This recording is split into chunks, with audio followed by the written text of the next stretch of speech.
Bismillahirrahmanirrahim. Assalamualaikum warahmatullahi wabarakatuh. Innal hamdalillah nahmaduhu wa nasta'inuhu wa nastaghfiruh wa na'udzu billahi min shururi anfusina wa min sayyiati a'malina. Man yahdihillahu fala mudilla lahu wa may yudlil fala hadiya lahu. Asyhadu an la ilaha illallah wahdahu la syarika lahu wa asyhadu anna Muhammadan abduhu wa rasuluh la nabiyya wa la rasula ba'dah. Qala Allah Ta'ala fi kitabihil karim, a'udzu billahi minasyaitonir rajim. Ya ayyuhalladzina amanu taqullaha haqqa tuqatih wa la tamutunna illa wa antum muslimun.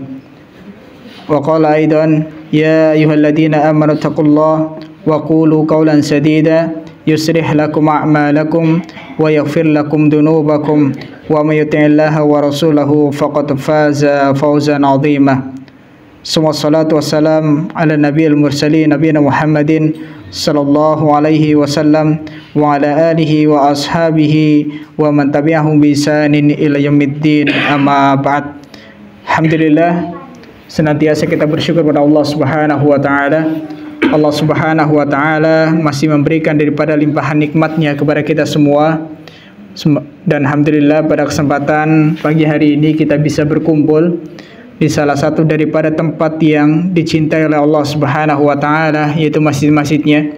Sebagaimana Rasulullah sallallahu alaihi wasallam telah mengabarkan kepada kita, ahabbul biladi ila Allah masajiduha. Yang paling dicintai oleh Allah Subhanahu wa taala dari suatu tempat adalah masjid-masjidnya. Wa abghadul biladi ila Allah aswaquha. Dan tempat yang paling dibenci oleh Allah Subhanahu wa taala adalah pasar-pasarnya. Dan pada kesempatan pagi hari ini kita berjumpa kembali di salah satu daripada rumah Allah Subhanahu wa taala, yang mana ini tentunya adalah salah satu tempat yang dicintai oleh Allah Subhanahu wa taala. Semoga hadirnya kita pada kesempatan pagi hari ini pun mendatangkan cinta Allah Subhanahu wa taala. Karena ketika Allah Subhanahu wa taala telah cinta kepada seorang hamba, maka banyak sekali kebaikan yang Allah Subhanahu wa taala akan berikan kepadanya. Di antaranya sebagaimana dikabarkan oleh Rasulullah sallallahu alaihi wasallam. Rasulullah sallallahu alaihi wasallam beliau pernah bersabda, "Idza ahabballahu al-'abda nada Jibril."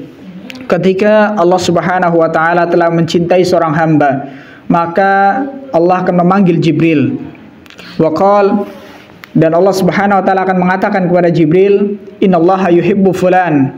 Sesungguhnya Allah mencintai si fulan, maka cintailah dia wahai Jibril. Fayuhibbu Jibril, maka kemudian Jibril pun mencintai daripada hamba ini. Fayunadi Jibril fi ahli sama, kemudian Jibril akan menyeru di kalangan daripada penduduk ahli langit, mengatakan, innallaha yuhibbu fulan fahibbuhu. Sesungguhnya Allah mencintai si fulan, maka cintailah dia oleh kalian. Maka orang ini pun dicintai oleh para penduduk langit. Maka kemudian kata Rasulullah SAW, summa yud'ul qabulu fil ard. Ketika Allah sudah cinta, malaikat Jibril sudah cinta, kemudian para malaikat yang ada di langit semuanya sudah cinta, maka akan dijadikan dia, hamba ini di dunia itu diterima, senantiasa dianggap baik oleh manusia pada umumnya. Kemudian senantiasa manusia yang lain berbuat baik kepada dirinya. Ini salah satu daripada keutamaan ketika Allah Subhanahu wa taala telah cinta kepada seorang hamba. Kemudian Rasulullah sallallahu alaihi wasallam juga beliau menyebutkan terkait daripada keutamaan yang sudah dicintai oleh Allah Subhanahu wa taala adalah Allah akan menjadi tangannya. Artinya apa? Allah akan jaga tangan kita agar supaya tangan kita senantiasa berbuat kebaikan dan dijauhkan dari berbuat kemaksiatan. Allah akan menjadi mata kita. Artinya apa? Allah akan menjaga mata kita dari melihat hal-hal yang haram, dan juga Allah akan menjadi kaki kita. Yaitu apa? Artinya Allah Subhanahu wa taala akan menjaga langkah kaki kita agar senantiasa melangkahkan kaki ke dalam ketaatan pada Allah dan menjauhkan daripada langkah kaki dari bermaksiat pada Allah Subhanahu wa taala. Ini semua diraih ketika seorang itu mendapatkan cinta dari Allah Subhanahu wa taala. Maka kita memohon kepada Allah Subhanahu wa taala, yaitu cinta dari Allah Subhanahu wa taala. Sebagaimana Rasulullah sallallahu alaihi wasallam beliau juga pernah mengajarkan tentang doa seseorang itu meminta cinta Allah Subhanahu wa taala. Sebagaimana Rasulullah SAW bersabda, Allahumma inni as'aluka hubbak. Wahai Allah, Tuhanku, sesungguhnya aku meminta kepadamu cintamu, dan juga seterusnya. Ini menunjukkan akan bagaimana keutamaan seorang yang ketika dia mendapatkan cinta dari Allah Subhanahu wa taala. Semoga kita semua mendapatkan cinta Allah Subhanahu wa taala. Salawat dan salam semoga senantiasa tercurah limpahkan kepada Nabi besar Muhammad sallallahu alaihi wasallam, kepada keluarga, sahabat serta mereka yang senantiasa selalu istiqamah mengikuti daripada petunjuknya sampai yaumil kiamah nanti. Ikhwani wa akhwatillah, azanallahu yakum, para jamaah salat subuh yang semoga senantiasa mendapatkan limpahan rahmat dari Allah Subhanahu wa taala. Pada kesempatan pagi hari ini, insyaallah kita akan melanjutkan ya, yang sejatinya kita biasanya kajiannya adalah malam Senin ya, tapi karena berhubung Ramadan, malam Seninnya ini kemudian dimaksimalkan untuk qiyamul lail, menjalankan daripada ibadah salat tarawih. Maka Ustadz Umar kemarin meminta untuk kemudian diadakan di waktu subuh, insyaallah setiap ahad subuh. Insyaallah kita usahakan untuk kemudian bersama-sama kita menimba ilmu, memperdalam daripada pengetahuan daripada ilmu agama kita, karena dengannya tentunya kita akan mendapatkan keselamatan di dunia dan juga di akhirat insyaallah taala. Karena setiap hal itu harus dilandasi dengan ilmu agama. Alhamdulillah, kita bersyukur pada Allah Subhanahu wa taala setelah kita tadi melaksanakan sholat subuh, yang mana banyak keutamaan yang Allah dan Rasulnya telah kabarkan kepada kita tentang sholat subuh. Dalam satu hadis yang diriwayatkan oleh Imam Bukhari dan juga Imam Muslim, Rasulullah sallallahu alaihi wasallam beliau pernah bersabda, "Lau ya'lamun nas ma fil atamati was-subhi la atauhuma walau habwan." Sekiranya manusia itu tahu pahala yang akan dia dapatkan ketika dia menjalankan sholat isya dan juga sholat subuh, maka kata Rasulullah SAW, la atauhuma walau habwan, niscaya mereka akan mendatanginya meskipun mereka harus merangkak. Ini karena begitu besarnya daripada keutamaan yang terdapat pada sholat isya dan juga sholat subuh. Mereka, kata Rasulullah SAW, kalau sekiranya tahu pahala yang mereka akan dapatkan ketika menjalankan dua sholat ini, maka mereka akan mendatanginya meskipun harus merangkak. Bayangkan Pak, pernah merangkak Pak dari rumah ke masjid? Belum ya? Ini kalau kita tahu keutamaan daripada sholat isya dan juga sholat subuh, dan kita kemudian mungkin terkendala, entah itu masalah kesehatan ataupun apa, itu kita tetap akan terus mendatanginya meskipun kita harus merangkak. Ini akan daripada besarnya pahala yang Allah Subhanahu wa taala janjikan bagi mereka yang menjalankan salat isya dan subuh secara berjamaah. Yang mana hari-hari ini kemudian banyak kita dapati ya, kaum muslimin yang mulai lalai ya.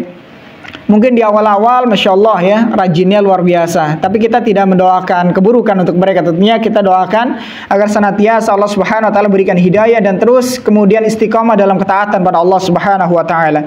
Di awal-awal mungkin 5 waktu itu full gitu ya, tapi kemudian hari demi hari berkurang demi berkurang dan seterusnya. Bahkan naudzubillah yang lebih parah, dan ini sepatutnya untuk kemudian ditinggalkan oleh kita, yaitu apa? Ada orang yang berpuasa tapi kemudian tidak menjalankan sholat. Ini menjadi masalah besar ketika seorang itu kemudian puasa tapi kemudian tidak menjalankan sholat 5 waktu. Ini tentunya adalah sebuah kesalahan, karena Rasulullah SAW pernah mengabarkan kepada kita, awwalu ma yuhasabu bihil abdu yaumal qiyamah sholatuhu ya. Amalan yang paling pertama nanti akan dihisap oleh Allah Subhanahu wa taala adalah salatnya. Kalau salatnya baik, maka bisa dinilai baik amalan-amalan sesudahnya. Dan juga ketika salat itu buruk, maka bisa dinilai buruk juga amal-amal sesudahnya. maka tentunya kita harus istiqomah menjaga daripada sholat kita. Ya, selain daripada kita menjalankan daripada ibadah-ibadah yang lainnya. Terlebih adalah ibadah-ibadah yang sifatnya rukun, yang menjadi kewajiban setiap muslim untuk menjalankannya. Seperti contoh sholat, kemudian puasa di bulan Ramadan. Ya, semoga Allah Subhanahu wa taala memberikan kekuatan kepada kita untuk kita bisa selalu taat kepada Allah Subhanahu wa taala. Ikhwatul iman rahimani wa rahimakumullah jami'an. Pembahasan kita insyaallah akan melanjutkan daripada pembahasan yang sebelumnya, yaitu masih seputar daripada Ramadan, ya. Terakhir pembahasan kalau tidak salah kita membahas masalah fikih-fikih ya terkait daripada Ramadan. Pembatal-pembatal puasa sudah pernah disampaikan? Lupa kayaknya nih. Belum ya?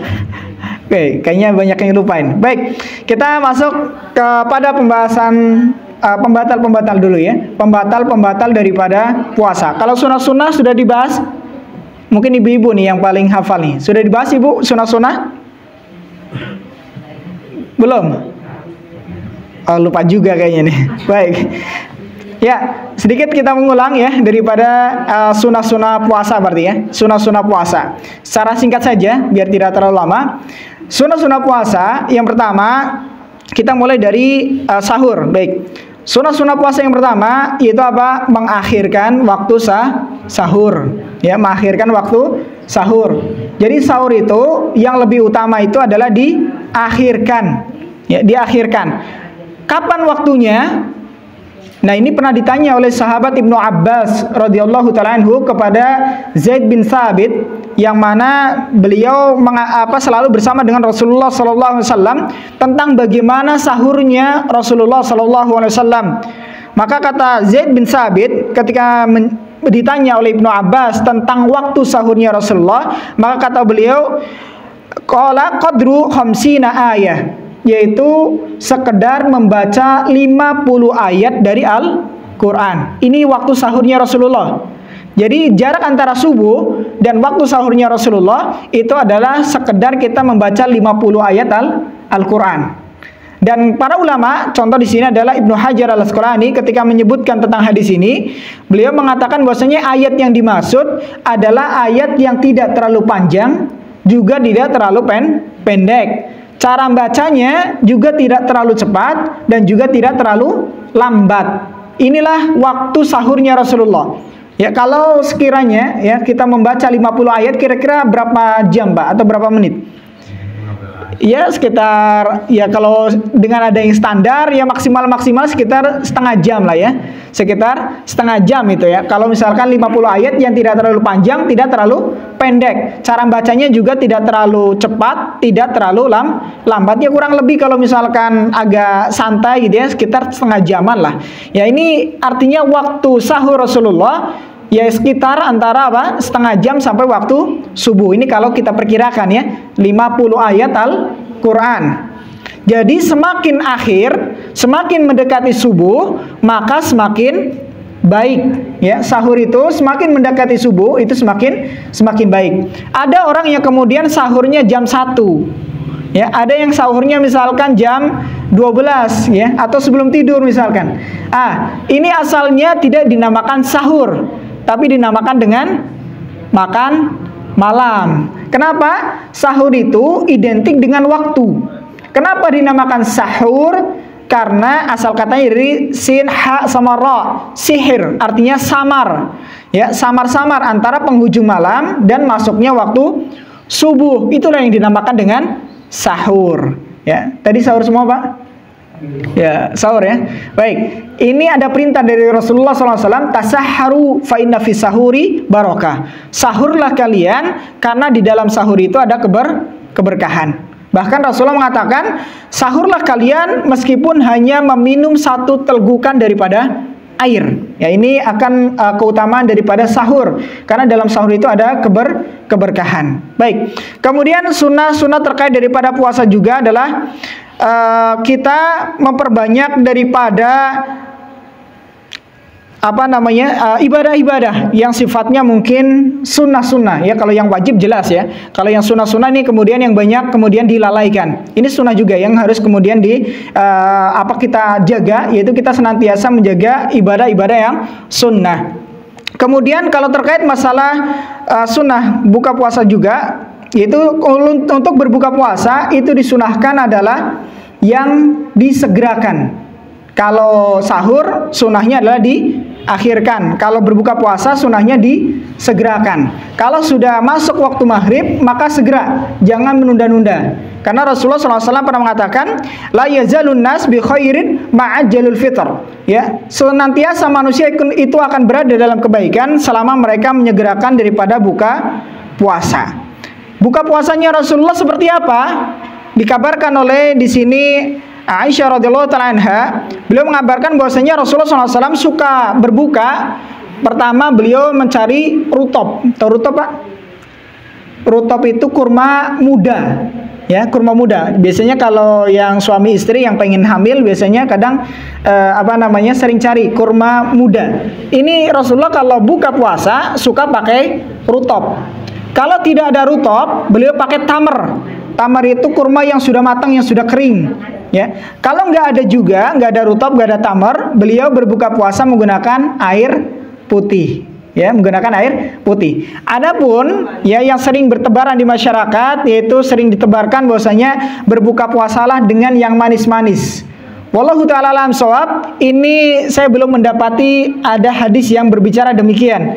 Yang ada ini kayaknya iklan di TV gitu ya. Iklan sirup atau apa gitu ya, iklan sirup atau apa gitu. Jadi biar laris buka puasa dengan yang manis-manis. Ini tidak ada asalnya dari Rasulullah sallallahu alaihi wasallam ya. Meskipun kurma manis, tapi tidak ada secara khusus Rasulullah mengatakan bahwasanya ketika buka puasa itu suka yang manis-manis. Ya, ini tentunya harus kita pahami juga. Baik, tidak harus yang manis-manis. Ya, boleh nggak kalau makan yang manis ya boleh saja. Misalkan mau beli kolak misalkan atau es misalkan ya boleh-boleh saja. Tapi tidak ada hadis secara khusus yang menyebutkan tentang bagaimana sunnah buka puasa menggunakan yang manis-manis. Kemudian sunnah berikutnya terkait daripada puasa itu berdoa ketika berbuka puasa. Ya, kenapa? Karena Rasulullah SAW pernah mengatakan salah satun la turaddu da'watuhum al-imamul adil wa sha'im hina yuftir wa da'watal madrum. Ada 3 doa yang tidak akan tertolak Pak Bu. Ada 3 doa yang tidak akan tertolak kata Rasulullah SAW. Yang pertama, doanya orang ataupun seorang pemimpin yang adil. Ya, pemimpin yang adil doanya itu mustajab. Ya. Kemudian yang kedua, as-shaim hina yuftir, yaitu seorang yang berpuasa ketika dia berbuka puasa. Jadi ketika berbuka puasa, kita disunahkan untuk berdoa. Ya, karena apa? Waktu yang mustajab. Ya, waktu yang mustajab. Bagaimana doa ketika berbuka puasa? Doanya gimana? Dhahabat dhama'u wabtalatil uruku wa thabatal ajru insyaallah. Ini hadisnya hasan. Ya, hadisnya hasan. Adapun yang sering dibaca masyarakat, ya, di masyarakat biasanya Allahumma lakasumtu wa bika amantu wa ala rizkika aftartu bi rahmatika ya arhamar rahimin dan seterusnya. Ini kalau secara hadisnya itu hadisnya dhaif. Ya, hadisnya lemah.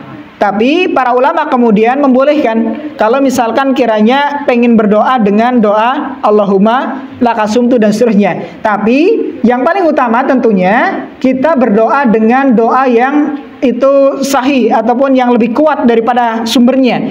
Yaitu apa? Doanya dhahabat dhama'u wabtalatil uruku wa thabatal ajru insyaallah. Ya, kita ulangi coba. Dhahabat dhama'u wabtalatil uruku wa thabatal ajru insyaallah. Ini yang biasa dibaca oleh Rasulullah ketika beliau berbuka puasa. Apa artinya? Dhahabat dhama'u, artinya telah hilang dahaga. Wabtalatil uruku, urat-urat saraf-saraf sudah basah. Wasabatal ajru insyaallah, dan Allah telah menetapkan pahala dengan kehendaknya. Ini arti daripada dhahabat dhama'u wabtalatil huruku wasabatal ajru insyaallah. Nah, setelah kita berdoa dengan doa itu, disunahkan ya, sebagaimana tadi kita sampaikan, waktu berbuka puasa itu adalah waktu yang mustajab, maka perbanyaklah apa? Doa. Ketika selesai membaca doa ini, kita berdoa, apapun terserah. Mau misalkan Allahumma laka sumtu dan seterusnya, asalnya boleh-boleh saja. Tapi lebih amannya kita tidak nisbatkan kepada Rasulullah sallallahu alaihi wasallam doa Allahumma laka sumtu, karena kalau secara riwayat ini hanya sampai pada tabi'in atau sahabat, tidak sampai kepada Rasulullah sallallahu alaihi wasallam yang doa Allahumma lakasumtu. Jadi tidak sampai kepada Rasulullah, hanya merupakan doa yang dibaca oleh salah seorang sahabat kalau tidak salah, atau seorang tabi'in. Jadi tidak sampai kepada Rasulullah sallallahu alaihi wasallam. Yang sampai kepada Rasulullah doanya tadi dhahabat dhama'u wabtalatil uruku wa thabatal ajru insyaallah. Setelah itu silakan mau berdoa minta ilmu, minta keturunan yang saleh, minta dilancarkan rizki dan seterusnya, silakan. Ya, perbanyak doa. Kenapa? Waktu berbuka puasa itu adalah waktu yang mustajab. Kemudian yang ketiga, yang doa tidak akan tertolak oleh Allah Subhanahu wa taala, itu dakwatul madlum. Doanya orang yang terdolimi. Jadi kalau terdolimi, doanya tidak ada hijab, tidak ada pembatas antara dirinya dengan Allah Subhanahu wa taala. Maka dalam riwayat yang lain sampai Rasulullah mengatakan ittaqi dakwatul madlum. Ya, bertakwalah engkau atau takutlah engkau dengan doanya orang yang terdolimi. Karena doanya dia tidak ada hijab, tidak ada penutup antara dia dengan Allah Subhanahu wa taala. Baik, ikhwatul iman, ini sunnah terkait daripada berbuka puasa, yaitu apa? Berdoa ketika berbuka puasa. Kemudian sunnah yang berikutnya, yang ini sepatutnya untuk juga diperhatikan oleh setiap kita, yaitu memberi makan orang yang berbuka puasa. Ya, kalau misalkan di masjid gitu ya, ada orang siapkan makanan iftar misalkan ya, sedikit lah, entah itu kurma ataupun yang lain, untuk apa? Mendapatkan pahala orang yang berpuasa tanpa mengurangi pahala orang yang berpuasa sedikit pun.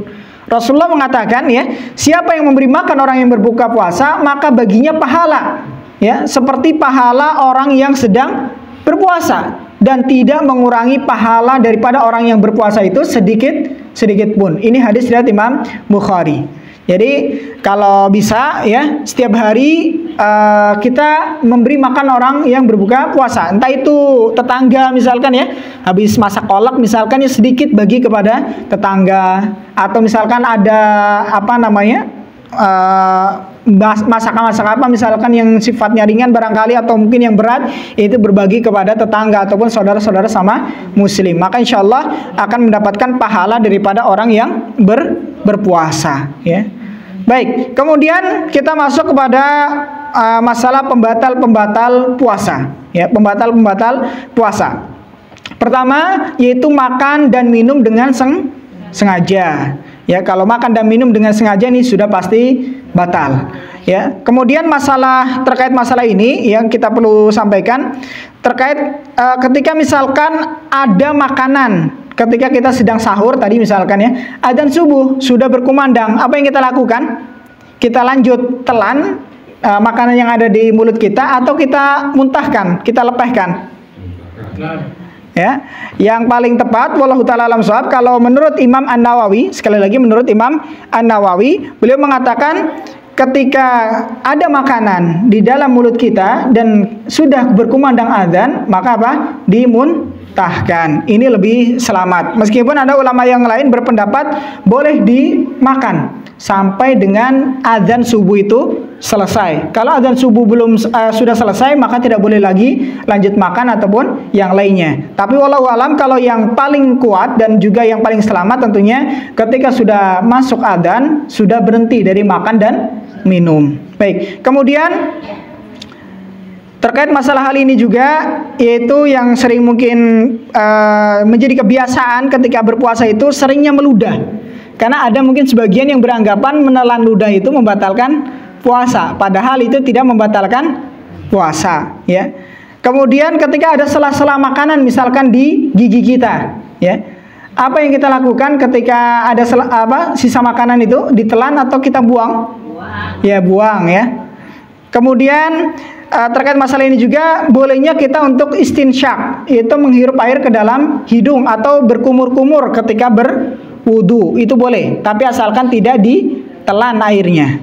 Kemudian para ulama ada yang menambahkan yaitu merokok. Ini termasuk membatalkan puasa. Ya, kenapa memasukkan zat yang sifatnya jelas yaitu berupa asap dengan sengaja ke dalam tubuh, ini membatalkan puasa. Kemudian makan dan minum karena menyangka bahwa matahari telah tenggelam atau menyangka waktu maghrib telah masuk, misalkan karena mendung, nggak ada jam, nggak ada adzan misalkan di agak tempat terpencil misalkan, maka kemudian dia yakin bahwasanya sudah masuk maghrib, tapi sebenarnya belum masuk maghrib karena mendung. Maka apa yang dilakukan ketika matahari muncul lagi misalkan, maka dia harus melanjutkan puasa, tidak harus mengqadha. Tapi kalau misalkan dia ragu, oh ini sudah maghrib belum ya? Sudah maghrib belum ya? Kalau ragu, maka para ulama menjelaskan ini wajib nanti mengqadha. Ya, wajib mengqadha. Baik, ini sedikit terkait daripada pembatal puasa. Kemudian yang membatalkan puasa berikutnya adalah berhubungan suami istri. Ya, setelah subuh, sudah adzan subuh, kemudian berhubungan suami istri, maka ini membatalkan puasa plus harus membayar kafarah. Kemudian yang berikutnya terkait masalah ini juga adalah keluar mani dengan sengaja. Keluar mani dengan sengaja. Kalau keluar maninya tidak sengaja, misalkan mimpi basah gitu ya, maka ini tidak membatalkan puasa. Tapi kalau sengaja dikeluarkan, maka ini membatalkan puasa. Kemudian yang memiliki kedudukan sama dengan makan dan minum, yaitu contoh infus, itu membatalkan puasa. Kemudian suntik penghilang lapar, ada ya, suntik penghilang lapar ataupun suntik vitamin yang sifatnya itu menggantikan makan dan minum, maka itu membatalkan puasa. Adapun suntik vaksin ini tidak membatalkan puasa. Kemudian obat asma ini tidak membatalkan puasa karena partikel-partikel kecil yang kemudian dihirup tidak kemudian sampai membatalkan puasa. Ini disebutkan oleh para ulama. Kemudian yang tidak membatalkan puasa juga adalah pemasangan gas oksigen. Ya, ketika misalkan dirawat di oksigen misalkan, tapi tidak diinfus, ini tidak membatalkan puasa. Ya. Kemudian muntah dengan sengaja, ini membatalkan puasa. Kalau tidak sengaja misalkan karena mudik, mual, kemudian muntah, maka ini tidak sengaja artinya ya. Maka ini tidak membatalkan puasa. Tapi kalau sengaja logok-logok gitu ya, tenggorokannya biar muntah, maka ini membatalkan puasa. Kemudian haid dan nifas, ini juga membatalkan puasa. Ya ibu-ibu, kalau haid ataupun nifas ini sudah secara otomatis batal puasanya. Kemudian gila, ya hilang akal, ini juga membatalkan puasa. Kemudian yang terakhir riddah. Riddah itu artinya keluar dari Islam, maka itu batal puasanya. Baik, ini sedikit terkait daripada pembatal-pembatal puasa.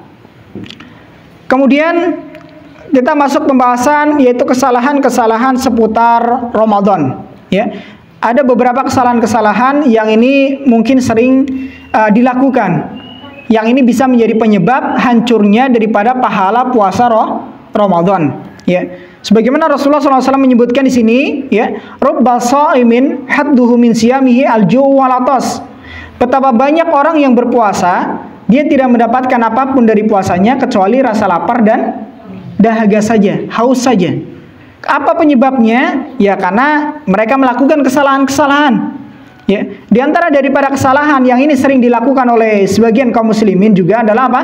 Berdusta ketika sedang berpuasa. Meskipun di luar puasa pun berdusta juga sama, artinya tidak diperbolehkan. Bahkan Rasulullah SAW mengatakan, ala unabbiukum bi akbaril kabair. Maukah aku sampaikan kepada kalian tentang 3 dosa besar yang paling besar? Ya, pertama adalah apa? Asyirku billah, yaitu berbuat kesyirikan. Yang kedua, hukukul walidain, durhaka kepada kedua orang tua. Yang ketiga, kata Rasulullah, termasuk dosa besar yang paling besar, wa qaulaz zur, yaitu ucapan dusta. Ya, ucapan dusta ini termasuk peringkat ketiga. ya daripada dosa-dosa besar yang paling besar setelah syirik, durhaka kepada orang tua. Lalu yang ketiga adalah apa? Ucapan dusta.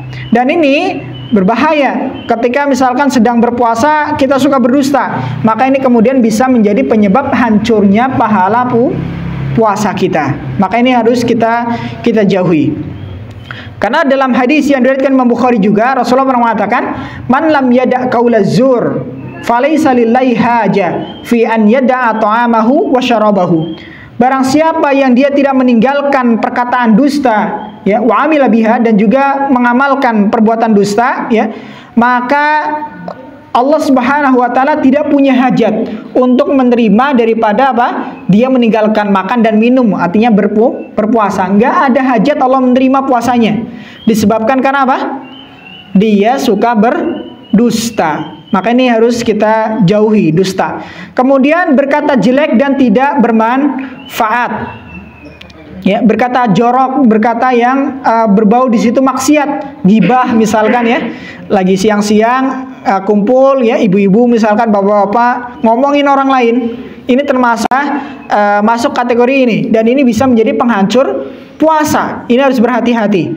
Rasulullah SAW mengatakan, laisa siyam minal akli wasyarab. Ya, puasa itu bukan hanya menahan dari makan dan minum. Innamas siyam minal lahwi warafas. Sesungguhnya puasa itu juga adalah menahan diri dari mengucapkan lahu, yaitu perkataan yang sia-sia, warafas, dan perkataan-perkataan yang jelek. Fa in syabaka ahadun au jahala alaik faltaqul inni shaim inni shaim. Kalau ada orang yang berbuat buruk kepadamu, ya ingin mengajakmu berkelahi, maka katakan aku sedang puasa. Aku sedang puasa. Artinya tidak meladeni ajakannya untuk berkelahi. Ya, karena apa? Sedang berpuasa. Maka ini harus kita tinggalkan, ya, ucapan lahu, artinya yang sia-sia, tidak punya manfaat. Kemudian yang berikutnya adalah rofas, yaitu ucapan-ucapan yang keji. Ya, misalkan mengejek saudara kita misalkan, ya, mengejek tetangga dan seterusnya. Ini termasuk masuk dalam kategori rofas. Maka ini harus ditinggalkan. Kemudian kesalahan yang berikutnya, beramal tanpa ilmu. Ya, beribadah, berpuasa tapi tanpa ilmu. Ini bisa kemudian menjadi penyebab dia tidak mendapatkan pahala puasa. Kenapa bisa? Ya, ada orang yang berpuasa, dia hanya sekedar ikut-ikutan. Ya, hanya sekedar ikut-ikutan. Dia tidak mengimani kewajiban puasa, ya, dan juga tidak mengharapkan pahala daripada puasanya, hanya sekedar ikut-ikutan karena mayoritas puasa. Maka dia ikut-ikutan puasa. Ini karena tidak punya ilmu. Ini bisa menjadi apa? Dia hanya mendapatkan rasa lapar dan dahaga saja. Ya, hanya bisa mendapatkan lapar dan dahaga saja, bisa jadi. Kenapa? Dia beribadah tanpa ilmu. Padahal Rasulullah SAW mengatakan, man shoma ramadanan imanan wahtisaban ghufirallahu ma taqaddama min dambi. Barang siapa yang berpuasa pada bulan Ramadan, ya, kemudian dilandasi dengan iman dan juga dia mengharapkan pahala dari Allah, maka akan diampuni dosa-dosanya yang telah lalu.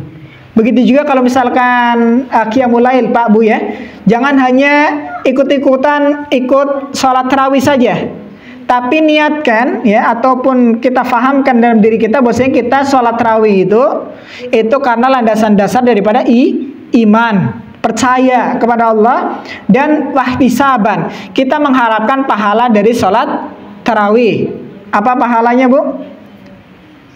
Diampuni daripada dosa-dosa yang sebelumnya. Rasulullah mengatakan, man qama ramadanan imanan wa ihtisaban ghufirallahu ma taqaddama min dambi. Barang siapa yang menjalankan qiyam Ramadan, yaitu salat tarawih, kemudian dia dilandasi dengan iman dan juga mengharapkan pahala dari Allah, maka akan diampuni segala dosanya yang telah lalu. Syaratnya apa? Ada iman. Yang kedua ada ihtisab, mengharapkan pahala. Jadi kalau mau tarawih, tolong hadirkan, yaitu apa? Keimanan kepada Allah dan pengen mendapatkan keutamaan qiyamul lail ataupun qiyam Ramadan, salat tarawih. Ya, di antara keutamaan daripada salat tarawih juga adalah apa?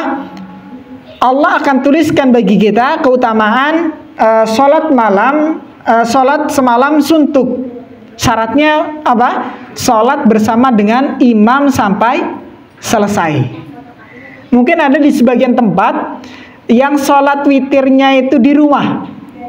Ada di sini yang melakukan demikian, sholat tarawih ikut di masjid, tapi sholat witirnya di rumah, karena pengen sholat witir nanti di akhir malam. Memang paling utama, sholat witir itu asalnya adalah apa? Dilakukan di akhir malam. Sebagaimana Rasulullah SAW mengatakan pada sahabat yang mulia Abu Hurairah radhiyallahu ta'ala anhu, ya. Tapi di sini kita untuk mengejar keutamaan sholat semalam suntuk itu lebih bagus tentunya kita sampai selesai bersama dengan imam. Karena Rasulullah mengatakan man qama Ramadan, yang barang siapa yang menjalankan qiyam Ramadan ma'al imam, bersama dengan imam, hatta yang sorif, sampai dia itu selesai, imam itu selesai, ya, tuktabulahu, maka akan dituliskan baginya qiyamul lail kullah, yaitu seperti sholat malam semalam suntuk.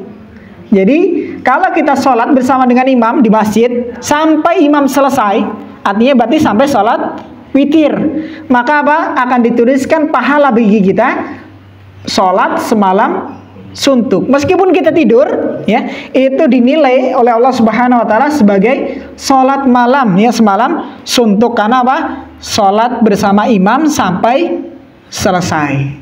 Jadi jangan sampai disia-siakan ini, ya, karena mengharapkan keutamaan sholat witir di akhir malam, tapi dia terluput pahala sholat semalam suntuk. Karena apa? Meninggalkan imam. Ya, baik. Kemudian yang berikutnya terkait daripada kesalahan juga di bulan Ramadan, yaitu adanya riya. Riya itu artinya apa?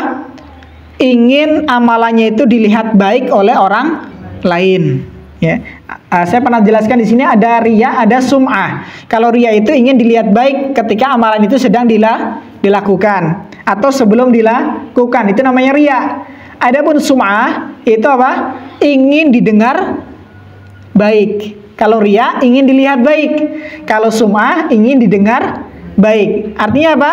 Ketika amalan itu sudah dilakukan, kemudian diceritakan, oh semalam saya sholat tahajud, semalam saya melakukan sholat tarawih, semalam saya menghatamkan Al-Quran dan seterusnya. Ingin tujuannya apa? Didengar baik, itu namanya sum'ah. Dan sama-sama ini masuk dalam syirkul khafi, yaitu apa? Syirik yang tersembunyi, atau dalam riwayat yang lain disebutkan syirkul asghar, yaitu syirik kecil. Ya, ini sepatutnya untuk kemudian kita jauhi. Kemudian termasuk kesalahan yang berikutnya yang sepatutnya untuk kemudian kita jauhi adalah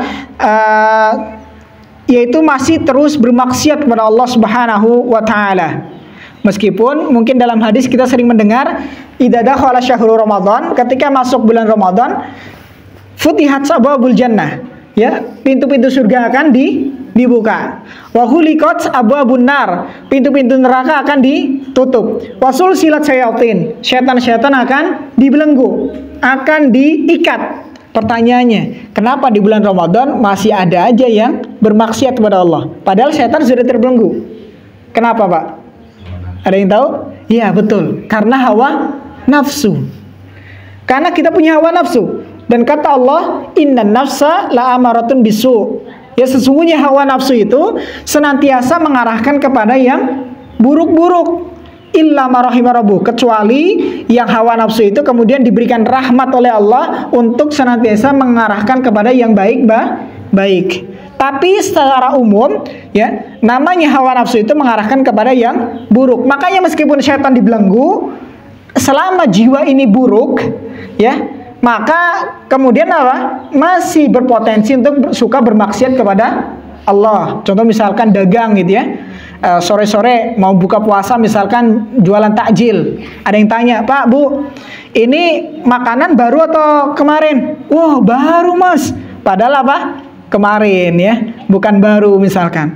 Atau misalkan harusnya dia katakan, oh ini busuk misalkan, sedikit busuknya, tapi dia kata, oh ini bagus banget, padahal yang busuk diumpetin di bagian bawah misalkan. Ini tentunya adalah apa? Termasuk kemaksiatan. Dan ini biasanya muncul karena apa? Hawa nafsu, ya, karena setan tadi sudah dibelenggu, Tidak ada kalau ada yang menjawab misalkan, oh itu jin, anak-anaknya jin Zat yang bebas makanya masih ada yang bermaksiat.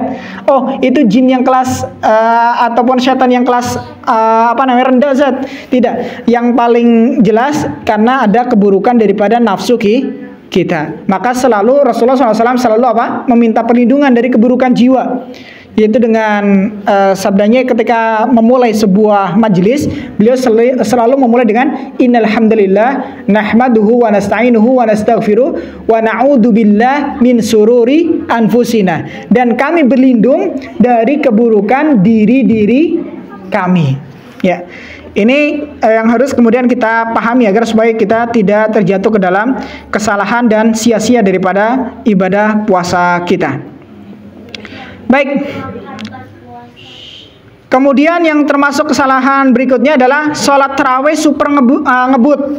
Ini viral lagi ya. Biasanya kalau masuk Ramadan itu berlomba-lomba untuk cepet-cepetan sholat tarawih. Ini dia tidak tahu tentang tujuan sholat. Ya, tujuan sholat itu untuk apa? Menghambakan diri kepada Allah, bukan lomba cepet-cepetan. Ada yang 23 rakaat selesainya 10 menit. Ya, ada bahkan di beberapa tempat lain itu 5 menit atau berapa selesai, gimana sholatnya gitu ya. Ya, ini tentunya adalah kesalahan yang sepatutnya untuk kemudian ditinggalkan. Ya, kalau sesuai dengan sunnah Rasulullah SAW itu sholat tarawih sebanyak berapa rakaat? 11 rakaat. Ini yang sebagaimana disampaikan oleh Aisyah radhiyallahu taala anha. Sebagaimana juga yang lainnya. 23 rakaat itu muncul ketika masa sahabat Umar ibn Khattab.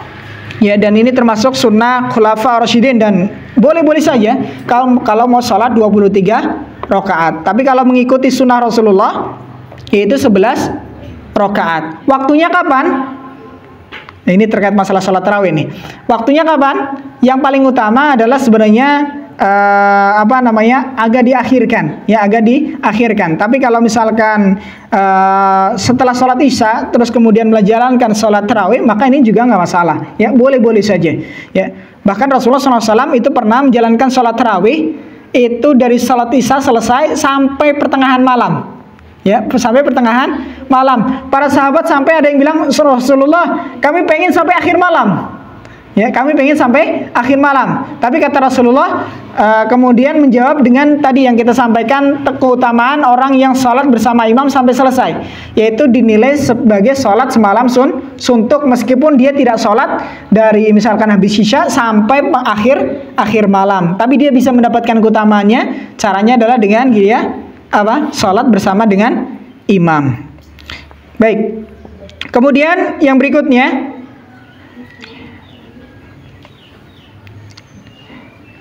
ya, kiat agar Ramadan ini menjadi lebih bermakna, ya. Pertama, sadari tujuan kita hidup itu untuk apa. Ya, kalau kita sadar kita itu hidup untuk apa, maka insya Allah kita akan memaksimalkan daripada ibadah khususnya di bulan Ramadan ini. Apa tujuan kita, Pak, dihidupkan? Untuk beribadah. Ya. Apa tujuan daripada ibadah? Meraih derajat takwa. Apa yang kita harapkan dari takwa itu? Surga Allah Subhanahu wa ta'ala. Inilah tujuan kita. Kemudian sadari dan jadilah muslim yang sejati. Ya, muslim itu yang bertingkat-tingkat, Pak. Ada yang dhalimul nafsi, ada yang muqtasid, ada yang sabiqun bil khairat. Dhalimul nafsi artinya mereka yang mendolimi diri sendiri. Yang kedua, muqtasid, yaitu apa? Pertengahan. Yang ketiga, sabiqun bil khairat, mereka yang berlomba-lomba dalam kebaikan. Kita termasuk mana, Pak? Dhalimul nafsi, muqtasid, atau sabiqun bil khairat. Minimal jadilah kita muslim yang muqtasid, pertengahan. Ya, muslim yang pertengahan seperti apa? Disampaikan oleh para ulama, yaitu dengan dia menjalankan daripada yang wajib-wajib, meninggalkan yang haram-haram, kemudian dia bersemangat menjalankan yang sunnah meskipun kadang-kadang masih bolong-bolong, ya. Kemudian dia juga menjauhi yang makruh meskipun kadang-kadang masih dilakukan, ini namanya muqtasid. Adapun yang sabiqun bil khairat, mereka menjalankan yang wajib, ya, meninggalkan yang haram-haram, dan semangat menjalankan yang sunnah dan menjauhi daripada yang makruh. Inilah mereka sabiqun bil khairat. Ciri-cirinya apa? Mereka senantiasa memperbagus setiap ibadahnya. Ini contoh sabiqun bil khairat. Contoh misalkan sholat subuh, harusnya jam berapa adzan subuh, dia sudah datang lebih awal. Ini ciri-ciri sabiqun bil khairat. Kemudian ada peluang kebaikan, misalkan ada hajat apa di masjid, misalkan pengen pembangunan dan seterusnya, dia orang pertama kali misalkan menafkahkan ataupun menginfakkan daripada hartanya. Ini ciri-ciri daripada sabiqun bil khairat. Ketika sholat, dia berada di shaf pertama, ya tidak kemudian malah di shaf kedua. Ini kadang ada yang terlalu tawadhu, tidak mau di shaf pertama. Ini salah Pak ya. Ada keutamaan di shaf pertama. Ya, kata Rasulullah SAW, kalau sekiranya manusia tahu apa yang ada di shaf pertama, kemudian dia tidak bisa mendapatinya kecuali dengan diundi, maka pasti akan diundi siapa yang berada di shaf pertama. Karena besarnya pahala berada di shaf pertama. Kemudian memakai pakaian juga yang terbaik. Inilah mereka contoh-contoh sabiqun bil khairat. Ya, wallahu taala alam shawab. Kemudian syuruk jam berapa, Pak? Sekitar jam? 6, sekitar 6.15-an ya. Baik. 6 jam 6 kurang 1 menit itu terbit ya. Oke, alhamdulillah. Baik. Kemudian sedikit lagi kita lanjutkan. Itu berbekal dan kokohkan ketakwaan kepada Allah Subhanahu wa taala. Ya, kita harus pegang selalu nasihat Rasulullah, ittaqillah haitsuma kunta. Bertakwalah engkau kepada Allah dimanapun engkau berada. Kemudian perbanyak mengingat kematian. Ya, seakan-akan kita jadikan Ramadan ini adalah Ramadan yang terakhir. Kita mengingat kematian, maka insya Allah ketika kita ingat kematian akan semakin kita bersemangat dalam beribadah dan semakin bersemangat untuk meninggalkan kemaksiatan. Kalau kita ingat mati, biasanya orang yang bermaksiat, suka bermaksiat dan lalai beribadah kepada Allah, itu disebabkan karena dia tidak ingat mati. Kalau dia ingat mati, maka insya Allah dia akan termotivasi untuk beribadah dan termotivasi untuk meninggalkan maksiat. Sebagaimana disampaikan oleh Imam Asy-Syafi'i, ya, jadikan kematian di pelupuk mata, ya, jadikan dunia di tanganmu, kuasai dunia nggak masalah, tapi jadikan kematian itu di pelupuk mata, dan jadikan akhirat itu di hati. Jadi dunia itu hanya sebatas di tangan kita, kita kuasai saja, tidak menjadi keinginan hati. Ya, tapi yang menjadi keinginan hati adalah apa? Akhirat. Pengeremnya adalah apa? Pengontrolnya kematian berada di pelupuk mata. Artinya kita selalu mengingat kematian. Ini insya Allah akan memaksimalkan kita dalam beribadah kepada Allah Subhanahu wa taala, terlebih di bulan Ramadan ini. Ya, kemudian kalau bisa ya nanti di 10 akhir Ramadan itu kita menjalankan apa? Iktikaf. Kapan waktu iktikaf yang paling tepat? Rasulullah SAW ini pernah disebutkan, ya, beliau beriktikaf yaitu ketika 20 ya, hari ke-20 asarnya, yaitu malam ke-21 beliau mulai masuk masjid sampai dengan apa namanya datangnya sholat Aid. Itu waktu iktikafnya Rasulullah SAW, ya, yaitu 10 hari terakhir. Ya, di situ juga ada malam yang terbaik, yaitu malam Lailatul Qadar. Pertanyaannya, Lailatul Qadar itu mulia karena Al-Quran turun di situ sehingga menjadi malam yang lebih baik daripada 1000 bulan, atau karena saking mulianya Al-Quran itu sehingga diturunkan di malam Lailatul Qadar yang kata Allah itu lebih baik dari 1000 bulan. Mana yang lebih tepat, Pak, dari dua pendapat ini atau dua ucapan ini? Ya, Al-Quran diturunkan di malam itu sehingga malam itu menjadi lebih baik daripada malam-malam yang lain, atau karena saking mulianya Al-Quran maka diturunkan di Lailatul Qadar. Baik, karena saking mulianya Al-Quran diturunkan di malam Lailatul Qadar. Kenapa kita katakan demikian? Ini seperti halnya yang disampaikan oleh Allah. Apa? Inna anzalnahu fi Lailatul Qadar. Sesungguhnya kami turunkan Al-Quran itu di Lailatul Qadar, itu malam kemuliaan. Lailatul Qadar khairum min alfi syahr. Lailatul Qadar itu lebih baik dari 1000 bulan. Dari konteks ayat ini jelas bahwasanya kenapa Al-Quran itu diturunkan di Lailatul Qadar, karena mulianya Al-Quran sehingga Allah turunkan Al-Quran itu di Lailatul Qadar secara keseluruhan ke langit dunia, ya. Adapun kalau kita pahami bahwasanya Lailatul Qadar itu ada mulia karena disebabkan karena Al-Quran diturunkan di situ, maka Lailatul Qadar udah selesai, nggak ada lagi. Kenapa?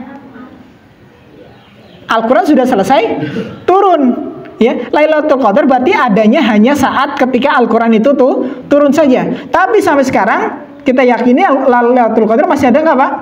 Masih. Makanya yang paling tepat, kenapa Al-Quran diturunkan di situ? Karena saking utamanya Al-Quran, maka Lailatul Qadar diturunkan di malam Lailatul Qadar. Jadi Lailatul Qadar itu akan terus ada meskipun Al-Quran ini sudah selesai diturunkan. Ya, paham di sini, Pak, ya? Baik. Kemudian kalau bisa juga yaitu apa? Kita berumroh di bulan Ramadan. Ini kalau punya kelebihan harta, ya. Tapi sebenarnya tidak masalah harta juga, Pak. Kadangkala yang tidak punya harta pun bisa berangkat umroh, Pak. Karena berangkat umroh ini adalah panggilan dari Allah Subhanahu wa Ta'ala. Kadang nggak disangka, ya.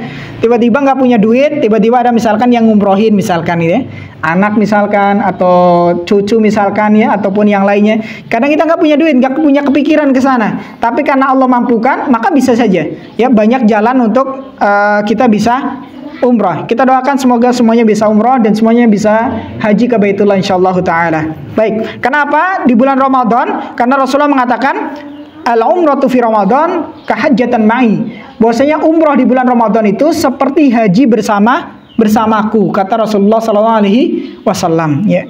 Baik, ini terkait daripada keutamaan-keutamaan seputar daripada Ramadan. Kemudian yang terakhir sebagai keutamaan yang sepatutnya kita lakukan di bulan Ramadan yaitu memperbanyak membaca Al-Quran. Ya, karena Al-Quran ini adalah bisa memberikan syafaat untuk kita, ya, pembacanya. Maka perbanyaklah membaca. Perlu target, ya, 1 bulan itu selesai misalkan berapa kali. Ya, setiap selesai sholat misalkan baca 2 lembar misalkan, insya Allah nanti sampai akhir Ramadan itu bisa selesai khatam 30 juz insya Allah. Jadi di manage, ya, waktunya diatur biar supaya kita bisa menyelesaikan tilawah Al-Quran minimal setahun sekali. Ini momen yang sepatutnya untuk kita manfaatkan dengan baik, yaitu momen Ramadan untuk menghatamkan Al-Quran. Ya, wallahu ta'ala alam shawab. Itu sedikit yang dapat kami sampaikan. Mungkin kita buka sesi tanya jawab sedikit, barangkali ada yang mau bertanya, silakan. Jika ada yang mau bertanya, silakan. Mungkin dari ibu-ibu ada yang mau bertanya terkait puasa barangkali ataupun Ramadan. Cukup, ya? Baik, alhamdulillah. Ya, insyaallah kita cukupkan, tidak ada pertanyaan. Semoga apa yang disampaikan jelas, ya, dan juga bermanfaat khususnya untuk yang menyampaikan dan juga semua yang hadir. Dan insyaallah pertemuan berikutnya, jika Allah izinkan, insyaallah kita akan membahas terkait masalah-masalah tambahan, ya, seputar daripada Ramadan. Nanti terkait masalah zakat fitr dan juga bagaimana salat Aid dan juga yang lain-lainnya insyaallah, masalah-masalah seputar daripada Ramadan. Wallahu taala a'lam. Mungkin itu saja yang dapat kami sampaikan. Semoga yang sedikit ini bermanfaat dan kita semoga diberikan taufik dan hidayah oleh Allah untuk terus kita beribadah kepada Allah Subhanahu wa taala, diberikan kesehatan, ya, diberikan panjang umur untuk senantiasa taat pada Allah, diberkahi setiap umur kita, dan senantiasa Allah Subhanahu wa taala bimbing langkah kaki kita agar supaya kita berada di jalan yang Allah Subhanahu wa taala ridhoi, dan kita dianugerahi anak-anak yang saleh dan salihah, ya, istri yang salehah, suami yang saleh, menjadi pemimpin yang terbaik sampai kemudian menuju surga Allah Subhanahu wa taala. Karena tugas utama daripada seorang laki-laki adalah ku anfusakum wa ahlikum nara. Jagalah diri kalian dan keluarga kalian dari api neraka. Semoga kita bisa menjadi pemimpin yang terbaik yang bisa membimbing keluarga kita menuju surga Allah Subhanahu wa taala. Itu saja yang dapat kami sampaikan. Kita akhiri daripada majelis kita pada pagi hari ini. Ya, kami sarankan untuk menunggu syuruk, ya, karena ada keutamaan yang Rasulullah SAW sampaikan. Barang siapa yang salat subuh berjamaah kemudian berdiam diri di masjid untuk berzikir kepada Allah, berzikir itu banyak ya, bisa dengan majelis ilmu ya, kemudian juga baca-baca zikir atau baca Al-Qur'an, kemudian dia menjalankan sholat 2 rakaat setelah matahari meninggi sedikit, maka pahalanya kata Rasulullah SAW seperti apa?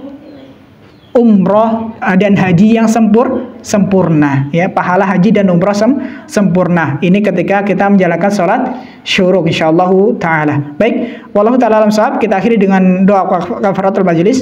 Subhanakallahumma bihamdika asyhadu an la ilaha illa anta astaghfiruka wa atubu ilaik. Sekian, assalamualaikum warahmatullahi wabarakatuh.